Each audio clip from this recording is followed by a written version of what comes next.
નમસ્કાર. ચાલો આજે એક એવી સફર પર નીકળીએ જે આપણા સૌના જીવનને સ્પર્શે છે. આજે આપણે વાત કરીશું તણાવ અને સમય પર પ્રભુત્વ મેળવવાની.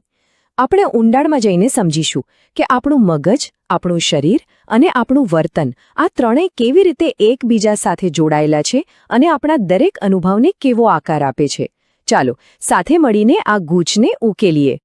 ક્યારે એવો વિચાર આવ્યો છે કે આપણે બધું જ તો બરાબર કરી રહ્યા છીએ, તો પણ આ જીવન એક સતત ભાગદોડ જેવું કેમ લાગે છે? જો તમને આવું લાગતું હોય તો તમે એકલા નથી.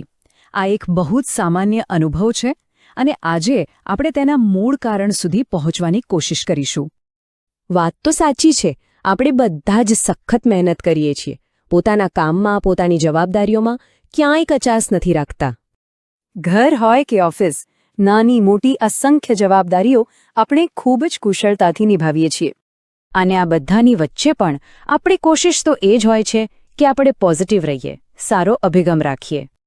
પણ આટલા બધા પ્રયત્નો પછી પણ હાથમાં શું આવે છે? માથા પર એક સતત બોજ. હંમેશા એવું લાગ્યા કરે કે સમય જ ઓછો પડે છે. અને એક એવું મન જે 24 કલાક દોડ્યા કરે છે, ક્યારે શાંત જ નથી થતું. ખરું ને? તો પછી સવાલ એ છે કે મૂળ સમસ્યા છે ક્યાં? શું આપણા પ્રયત્નોમાં કોઈ ભૂલ છે? કે પછી એનું કારણ ક્યાંક બીજે, ક્યાંક ઊંડે છુપાયેલું છે? ચાલો આજે પડદો હટાવીએ. જો અહીં એક બહુ જ મહત્વનો તફાવત સમજવાનો છે. સામાન્ય રીતે આપણને શું લાગે છે કે ભાઈ સમય ઓછો છે અથવા તો આપણામાં ઈચ્છાશક્તિની કમી છે. પણ સાચું કહું, ખરી હકીકત તો કંઈક અલગ જ છે. સમસ્યા બહાર નથી, સમસ્યા આપણી અંદરની સિસ્ટમમાં છે. આપણું મગજ, આપણું શરીર અને આપણું વર્તન, આ આખું તંત્ર જ ઓવરલોડ થઈ ગયું છે. તો આખી વાતનો સાર એ છે કે તણાવ અને સમયની અછતનું મૂળ કારણ બહારનો કામનો બોજ નથી, પરંતુ અંદરથી ઓવરલોડ થયેલું આપણું તંત્ર છે. જ્યારે મગજ સતત થાકેલું હોય, શરીર સાથ ન આપતું હોય અને આપણી ભાવનાઓ આપણા નિયંત્રણમાં ન હોય, ત્યારે નાનામાં નાનું કામ પણ પહાડ જેવું લાગે છે. અને જુઓ, જો સમસ્યા અંદરની છે તો એનો ઉકેલ પણ ક્યાં શોધવો પડે? બરાબર, અંદર જ. અહીંથી જ આપણી આખી સમજણ એક નવી દિશા લે છે, જે છે મગજ અને શરીર પર આધારિત એક નવો અભિગમ. હવે એક વાત અહીંયા સ્પષ્ટ કરી દઉં. આ કોઈ કામચલાઉ ટિપ્સ કે મોટિવેશનલ સ્પીચ નથી. આ એક સંપૂર્ણ જીવન પ્રદર્શન સુધારવાનો કાર્યક્રમ છે, જે સીધો આપણા મગજ, શરીર અને વર્તનના મૂળભૂત તંત્ર પર કામ કરે છે. અહીં આપણે બીમારીના લક્ષણોને નહીં, પણ આખી સિસ્ટમને જ તાલીમ આપીએ છીએ. આ આખો અભિગમ બે ખૂબ જ મજબૂત વૈજ્ઞાનિક મોડેલો પર આધાર રાખે છે. પહેલું છે યોગ્યતા મોડેલ, જેમાં 3 મુખ્ય બાબતો છે. જ્ઞાન, એટલે કે સમસ્યા શું છે એને બરાબર સમજવું. કુશળતા, એટલે કે એને ઉકેલવા માટેની સાચી પદ્ધતિઓ શીખવી. અને વલણ, એટલે કે આ બદલાવને જીવનમાં અપનાવવાની માનસિકતા કેળવવી. અને બીજું, જે ખરેખર આખા પ્રોગ્રામનો પાયો છે, એ છે પ્રદર્શન તંત્ર મોડલ. આ મોડલ લાંબા ગાળાના પરિણામ માટે આપણા 3 મુખ્ય સ્તંભો, એટલે કે આપણું મગજ, આપણું શરીર અને આપણું વર્તન, આ ત્રણેયને એક સાથે તાલીમ આપે છે.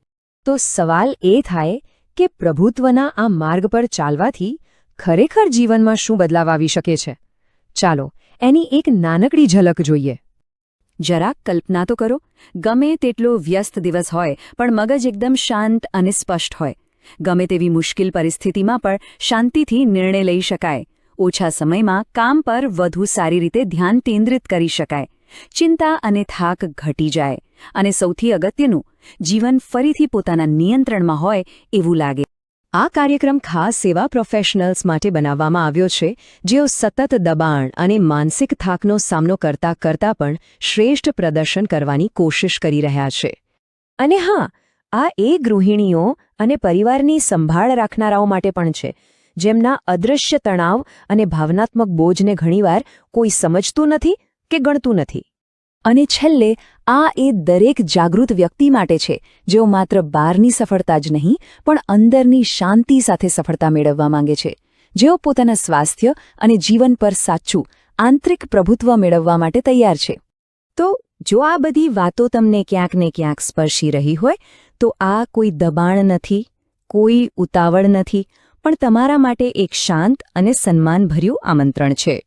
એક વાત હંમેશા યાદ રાખવા જેવી છે, જે તણાવને આપણે સંભાળતા નથી એ ધીમે ધીમે બીમારી બની જાય છે, અને જે સમયને આપણે સાચવતા નથી એ અંતે ફક્ત પસ્તાવો બનીને રહી જાય છે. પણ સારી વાત એ છે કે આ બંને પર, તણાવ અને સમય પર, યોગ્ય તાલીમ દ્વારા સંપૂર્ણ પ્રભુત્વ મેળવી શકાય છે. જો તમે તમારા જીવનમાં આ સકારાત્મક પરિવર્તન લાવવા માટે એની બાગડોળ ફરી પોતાના હાથમાં લેવા માટે તૈયાર હો, તો તમારી સફર અહીંથી શરૂ થઈ શકે છે. વેલનેસ ફોર લાઈફ એકેડમીનો સંપર્ક કરો.